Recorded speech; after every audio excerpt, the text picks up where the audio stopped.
Yang kedua, kiat untuk mempertahankan rumah tangga adalah anggota keluargamu, aset amal jariah dan kunci surgamu. Teman-teman fahami baik-baik, ibu-ibu di belakang sana, suami itu aset amal jariah. Cuma siapin makannya, siapin minumannya, siapin bajunya, mati masuk surga. Simple sekali. Bapak-bapak fahami, uang yang hasil keringat kita dikasih ke istri, dikasih ke anak, dikasih ke orang tua, hanya itu.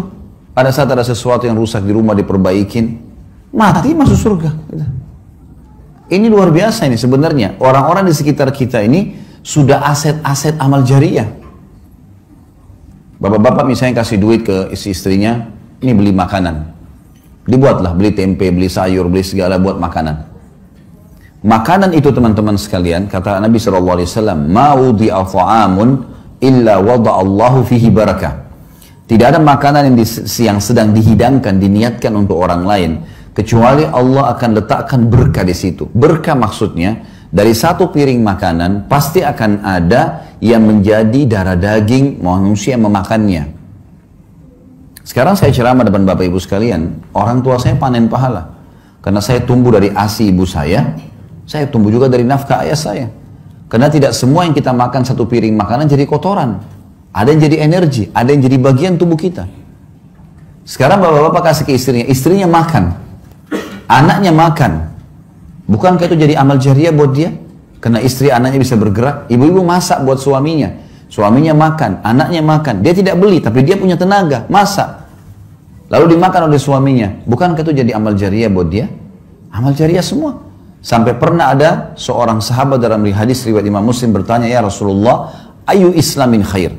Perbuatan apa dalam Islam yang paling besar pahalanya setelah yang wajib-wajib?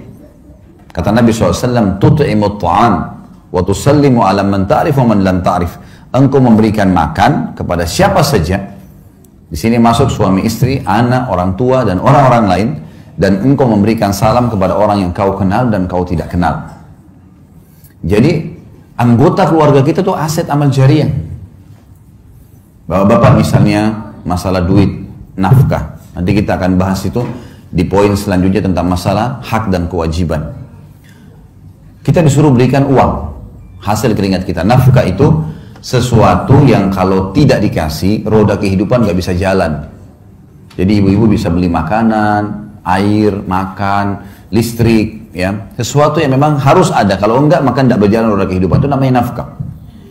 Kata Nabi SAW, dinar yang engkau keluarkan untuk fakir miskin, dinar yang engkau keluarkan untuk pembebasan budak, dinar yang engkau keluarkan untuk jihad di jalan Allah, dan dinar yang engkau keluarkan untuk istri anakmu jauh lebih besar pahalanya, mengalahkan pahala yang lain-lainnya di dalam rumah itu. Berarti bapak-bapak setiap bulan terima gaji atau ada pendapatan kasih ke istri anak, itu mengalahkan pahala sedekah untuk jihad, mengalahkan pahala sedekah untuk fakir miskin. Tapi bukan berarti hadis ini ibu-ibu misalnya bilang, nah itu kan ada hadis tadi, berarti semua gaji suami harus saya pegang. Bukan itu maksudnya ya. Karena kita bicara masalah nafkah ya. Nafkah itu yang kalau gaji suami 5 juta misal contoh, lalu suami yang bijak, saya melakukan hal itu pada istri saya, disusunlah kebutuhan rumah A, B, C, D, F, G, A sampai sekian. Oh ini contoh saja, contoh gaji saya 5 juta, oh ternyata kebutuhan rumah 4 juta. Ini 4 juta ya, nafkah rumah. Ini 500.000 bonus buat kamu karena kamu sudah bantu bersihin rumah segalanya. 500.000 yang sisa, suami punya hak mengelola. Jangan juga bapak-bapak ada yang, maaf kalau ada yang terjadi ini ya, jangan juga tidak punya kawam, dia bukan pemimpin, semua gaji dikasih istrinya, dia mau beli pulsa pun minta sama istrinya.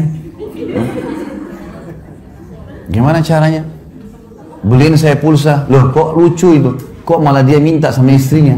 Nggak boleh, mestinya dia bisa punya kawam, dia yang beliin istrinya, iya harus punya kemuliaan. Nanti kita bahas di sini masalah kenali karakter pasangan. Ada poin-poin setelahnya. Jadi ibu-ibu punya hak di sisi nafkah, tapi ibu-ibu tidak punya hak lebih daripada itu. Kalau lebih sunnah. Sebagaimana bapak-bapak tidak punya hak di harta pribadinya ibu. Misal ibu-ibu di sini ada sebelum nikah sudah punya usaha. Atau setelah nikah dapat warisan dari orang tuanya. Tidak bisa suaminya bilang, kamu kan sudah 10 tahun saya nafkahi. Ini dapat warisan 200 juta bagi 2 ya.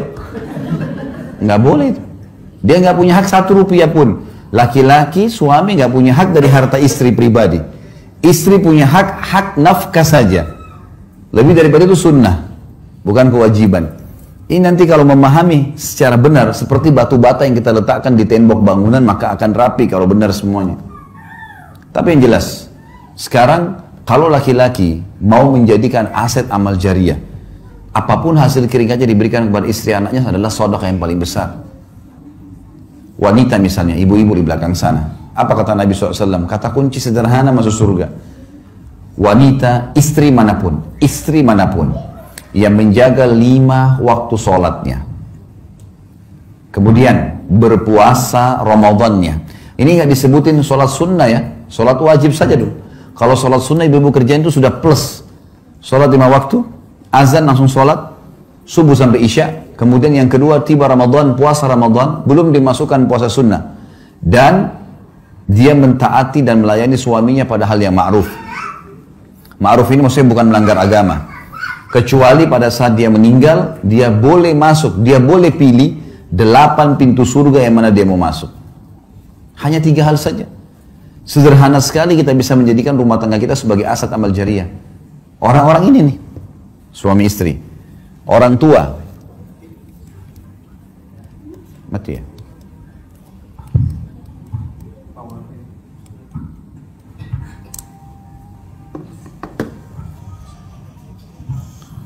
Orang tua kita misalnya, orang tua di rumah, tinggal kita berbakti dengan mereka, berikan mereka sesuatu yang terbaik, gitu kan? Ini di rumah tangga, keluarga kita. Maka kita sudah bisa panen surga. Ya, Allah menjadikan bakti dengan kedua orang tua setelah iman kepadanya. Anak-anak, lahir kita nggak bisa milih, sebagaimana orang tua nggak bisa kita milih. Saya nggak mau ibu ini, saya nggak mau ayah ini, nggak bisa. Kita lahir, ini ibumu, ini ayahmu, seburuk apapun mereka. Begitu juga anak yang lahir, begitu keluar, laki-laki, perempuan, sehat, sakitkah, apalah, ya, warna kulitnya seperti apa, paras wajahnya, lahir, ini anakmu. Dan semua digantungkan variabel hak-hak dan kewajiban di sini. Sekarang anak-anak bisa jadi aset amal jariah. Mengajar mereka jalan, mengajari mereka kalimat-kalimat, memberikan nama yang baik, selama nama itu dipanggil, selama mereka bisa jalan, semua jadi amal jariah. Jadi ini kiat yang harus kita fahami teman-teman sekalian. Kalau anggota keluarga kita itu adalah aset amal jariah dan kata kunci untuk masuk ke dalam surga.